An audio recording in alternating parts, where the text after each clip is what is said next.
So to lift a subject from the background of a photo on your iPhone is actually very simple, and you will need to be on iOS 16 or later. So to do this, the first thing you want to do is go to your Photos app and you want to select a photo.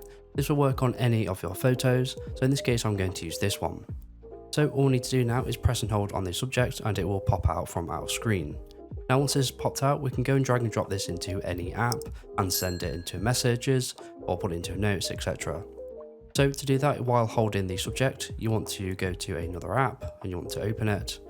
Then you want to go ahead and drop it into that app and it will work straight away. An alternative method of doing this is by going back to the same photo and then you want to press and hold on the subject to make it pop out again. You then want to let go of it and then it's going to give you the options to either copy it or share it manually, where you can go ahead and copy and paste this image back into your notes or into a message app or whatever app you prefer. And that's it. So if you have any questions or comments, just leave them on this video and I'll reply to you as soon as I can.